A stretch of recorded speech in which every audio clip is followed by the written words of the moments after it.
Hello Leo, Sun, Moon Rising, and Venus signs. Kamusta kayo? Sana po nasa mabuti kayong kalagayan. Welcome back po sa Star Tarot at kung bago kayo rito, welcome din po kayo. Please subscribe, like, share my videos, and leave me a comment kung nakaresonate kayo. Thank you. So first card muna ni Leo, we have Companion. Ayan. So baka makikilala mo pa lang ito sa ngayon. Leo, someone, na puwedeng iisa lang ito 'no, maaaring yung makikilala mo siya ngayon, ito yung taong magiging kaibigan mo na alam mo yun, ano sa'yo, very loyal, very supportive, you know, at, pupuwedeng ano din 'yan 'no, this is someone na, always willing to be by your side, someone na talagang masasabi mong tunay na kaibigan ito. 'Di ba? Very honest na kaibigan at, very supportive of you. Someone na, very ano sa inyo, yung kahit ano man yung klaseng sitwasyon na pagdaanan ninyo, willing yung taong ito to be by your side. Yung gano'n ba? Tsaka ano 'to, parang kilalang-kilala mo siya 'no, at kilalang-kilala ka din niya, yung gano'n. Kaya pupuwedeng ano 'to, pupuwedeng, magiging best friend mo, 'di ba? Maaaring dati na kayo magkakilala, pero ngayon lang mas lalong lalalim 'no, yung pagkakaibigan ninyo. Puwedeng gano'n ang ganap niyan. So yun, you're very blessed 'no, kasi merong taong ganyan na dadating sa buhay mo na willing 'no, laging masaya ka man, malungkot ka man, may problema ka man, 'di ba, magiging kasama mo siya. So we have test, look for a divine test. Maaaring meron ditong pagsubok, you know, parang may sitwasyon wherein masusubukan ka dito ng divine universe kung gaano ka, kung gaano ka kalakas 'no, ang inyong loob, kung gaano ka, ah, ka ka anong tawag dito, ka-faithful sa kanya, yung gano'n. Kasi pupuwedeng merong mga ano, pupuwedeng merong mga, ah challenging situations na pupuwedeng dumating sa buhay mo, and it's just a test 'no, it's a test of faith kumbaga. Maraming mga ano 'yan, maraming lessons, life lessons ang iiwanan sa'yo ng sitwasyon na 'yan. And parang ito yung sitwasyon na, magbibigay sa'yo ng big time na lesson 'no, na maaaring makatulong sa'yo to develop yourself more, 'di ba? Mas magiging matured ka, mas magiging emotionally matured ka, mas magiging matatag ka, mas lalong mas lalong titindi yung kapit mo or paniniwala mo sa universe, yung gano'n, 'no? As in papatatagin nito yung faith ninyo. So, we have nurture, water your garden. Okay? Kasi baka pagod kayo lagi, no, Leo? Maring you're always tired, you're always busy kasi pwedeng marami kang pinagkakaabalahan, marami kang ginagawa, no? Kaya maring nakakaligtaan mo na yung sarili mo.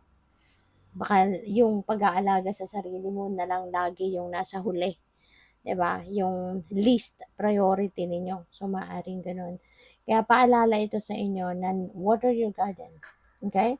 Kasi kung hindi mo halaga ng sarili mo, papaano mo naman magagampanan yung mga obligasyon mo, responsibility, 'di ba? Yung trabaho mo, papaano mo magagawa kung wala ka ng lakas, kung drained ka na, energy drained, 'di ba? Kaya 'wag mo kakalimutan, okay, na kahit busy ka, kahit marami kang trabaho, 'wag mo kakalimutan na i-prioritize yung kalusugan mo, yung well-being mo. Para lagi kang kapag ano kasi, when you are on top of your, health, 'di ba, then for sure you will be on top of your game. Mas magiging productive ka pa, mas magiging masigla kang magtrabaho, ganyan. So, we have the plot twist, unexpected development. So, pupuwedeng may mga unexpected na oportunidad na dadating. Yung mga hindi mo sukat akalain na mga oportunidad na maaaring kumatok sa'yo sa ngayon na mapapa-oh my God ka talaga, mapapa-OMG ka. Kasi maybe this is, out of the blue. Meron dadating na napakagandang opportunity sa'yo na makakatulong sa'yo na mag-progress, diba? Makakatulong sa'yo na mag-thrive, yung ganon. So, good luck. We have home. Ayan, appreciate comfort and sense of belonging. So, meron kang sense of belongingness. O pwedeng yan, no? O pwedeng, kunyari, hindi lang yan sa pamilya, no? But also sa trabaho, diba? Or sa grupo na magkakaibigan. Alam mo yun, yung parang mafe-feel mong tanggap na tanggap ka. As in, mafe-feel mong you are one of them. Alam mo yun, yung may sense of belongingness ka.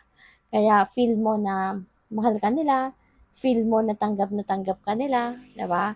Kasi doon makikita, you will be feeling home, you know? So what else?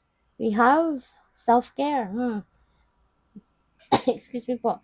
Nurture, water your garden, tapos self-care. See, it's time to heal, Leo. So, alagaan mo sarili mo ha. Kasi baka nakakaligtaan mo na ang pag-aalaga sa iyong sarili. Baka hindi ka na nagkakaroon ng time para makapagpahinga, makapag-relax man lang, makapag-unwind, makapag ah, ang tawag dito, makapag-take ng breather, kumbaga, no? Paminsan-minsan kailangan natin ng time out, no? Para na makapagpahinga tayo. Kasi kung panay trabaho, panay laging busy, 'di ba? Eventually mararamdaman mo parang hindi mo na kilala sarili mo niyan, no? Kasi alam mo 'yun, yung naka-focus ka na lang doon sa trabaho mo at hindi mo man lang nakakamusta yung sarili mo, 'di ba? Maaaring hindi ka na nakakatulog ng maayos, 'di ba? Kasi ginigising ka na ng mo, ng, trabaho. Alam mo 'yun, yung parang nagigising ka in the middle of the night kasi naiisip mo ang dami mo palang gagawin, yung gano'n ba? So 'yun, take care of yourself, okay? So, we have reflection. Ayan. So, maybe kailangan mo din, no? Kasama na to sa pag-self-care. Mag-reflection, contemplation. Kailangan yan para na makabalik ka sa sentro. You need that to ground yourself again so that you can focus. You can get back to your center, you can get back to your core, and get back to focus. Kasi kapag pagod, kapag maraming iniisip na gagawin, maraming iniisip na obligasyon, responsibility, 'di ba? Nagiging ungrounded, no? At naging fragmented ang isip here and there, kumbaga, aligaga, no? So we have alignment. You can do hard things. So this is nice kasi eventually, 'di ba, marirealize mo na it's about time, no, to take action habang kumbaga yung na nare-recognize mo na kung ano man ang mga opportunities na nandiyan diyan sa paligid mo, na dumating sa buhay mo, 'di ba? Is kumbaga can support kung ano man ang mga plano mo. Can support kung ano man yung mga, alam mo 'yun, mga pangarap mo, yung gano'n. Oo, kaya this is nice na kumbaga nare-recognize mo that things, situations, people around you, 'di ba? Kumbaga nakapuwesto na, 'no, naka-align na sa mga gusto mong gawin, mangyari. And there are celebrations or there is a celebration, 'no, and this is victory, 'no? May tagumpay ka na ise-celebrate.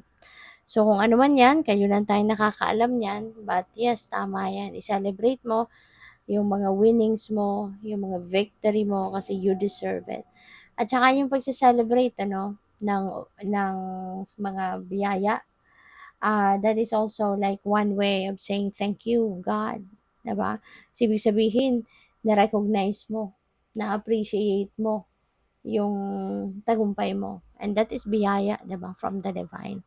So, good luck. Thank you for watching. Love and light. Namaste.